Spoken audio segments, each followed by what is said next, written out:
कामचोर देवरानी। एक बार की बात है, सुषमा अपने पूरे परिवार के साथ खुशी खुशी मोहन नगर में रहती थी। उसकी 2 बहुएं थी, पल्लवी और शिवानी। एक दिन दोनों बहुएं रसोई में काम कर रही होती है कि तभी उनकी सास सुषमा उन्हें बुलाती है। अरे बहू, जरा इधर तो आना। शिवानी, जरा जाकर देखना सासू माँ क्या कह रही हैं। दीदी आप ही देख लो ना जाकर, आपको भी तो सुनाई दे रहा है। अरे मैं आटा गूंद रही हूँ ना, तुम चली जाओ।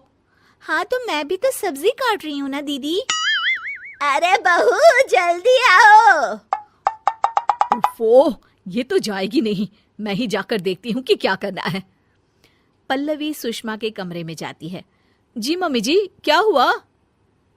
शाम को घर पर कुछ मेहमान आने वाले हैं, तो तुम अच्छा सा खाना बना लेना बहू।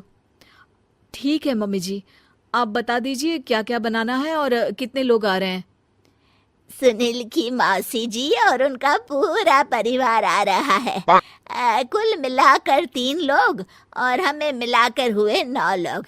तो अभी से ही तैयारी करना शुरू कर दो। और हाँ, घर की सफाई भी कर देना, हाँ अच्छे से।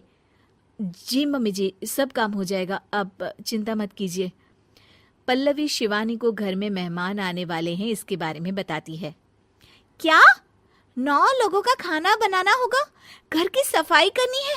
बाप रे, सासू माँ ने तो हमें घर की नौकरानी ही समझ कर रखा है। ऐसा नहीं बोलते शिवानी, हम इस घर की बहू हैं और घर के काम करना हमारा फर्ज है।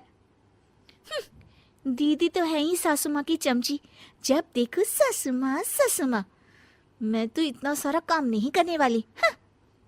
शिवानी कपड़े लेकर गमला साफ कर रही होती है और चक्कर आने का नाटक करने लगती है। मेरा सर चकरा रहा है। तभी वहां पल्लवी और सासू माँ जाते हैं। अरे बहू, क्या हो गया तुम्हें? मम्मी जी, बहुत तेज सर में दर्द हो रहा है। तुम एक काम करो शिवानी, आराम कर लो। नहीं नहीं दीदी, घर में मेहमान आने वाले हैं, मुझे आपकी मदद करनी चाहिए। अरे कोई बात नहीं शिवानी, तुम आराम कर लो, मैं सब काम कर लूंगी। ठीक है दीदी, अगर आप इतना कह रही हैं तो आराम कर लेती हूँ। शिवानी आराम से अपने कमरे में मैगजीन पढ़ रही होती है। इसे कहते हैं आराम की जिंदगी। इतना सारा काम। चलो, सारा काम खत्म हो गया, शिवानी को देख आती हूँ।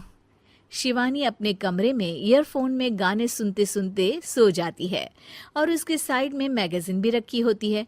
पल्लवी वहां आ जाती है और वो सब देखती है। ओहो, तो मतलब सब काम चोरी का बहाना था। अभी बताती हूँ इसको। घर का सारा काम मुझे करना पड़ा और ये महारानी यहाँ मैगजीन पढ़ रही है, गाने सुन रही है। पल्लवी रसोई से एक प्लेट और चम्मच लेकर आती है और शिवानी को थाली बजाकर उठाने लगती है। शिवानी अचानक से उठती है। उठ गई महारानी, गाने भी सुन लिए, मैगजीन भी पढ़ ली। तुम तो बहुत बड़ी झूठी निकली शिवानी। तुमने सर दर्द का बहाना बनाया ताकि काम करने से बच सको। हाँ, बनाया बहाना, तो क्या करती, इतने सारे काम करती। मुझे कोई शौक नहीं है चापलूसी का। क्या चापलूसी? तुम्हें लगता है कि मैं सारे काम चापलूसी के लिए कर रही हूँ? और नहीं तो क्या। तभी वहां सासू माँ आ जाती हैं। अरे बहू, वो लोग बस आने ही वाले हैं, तुम तैयारियां कर लो। जी सासू माँ, तुझे तो मैं बाद में देखती हूँ। सब खाना खाने बैठते हैं और खाना शुरू करते हैं। तभी सुनील की मौसी बोलती है। वाह भाई वाह, खाना तो बहुत ही अच्छा बना है सुषमा जी, एक एक चीज में क्या स्वाद है। ये सुनकर शिवानी मुंह बना लेती है। उसे अपनी जेठानी की इतनी तारीफ रास नहीं आती। आपकी बहुएं तो बहुत ही अच्छा खाना बनाती हैं। हाँ, बनाती तो दोनों ही अच्छा है, पर आज ना ये सारा खाना बड़ी बहू ने बनाया है।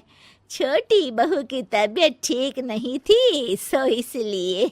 मानना पड़ेगा सुषमा जी, आपकी बड़ी बहू तो बहुत ही गुणवान है। पल्लवी की तारीफ सुनकर शिवानी को जलन होती है। पल्लवी ये सुनकर खुश हो जाती है और शिवानी की तरफ देखकर उसे चिढ़ाती है। कुछ देर बाद मेहमानों के जाने का वक्त हो जाता है।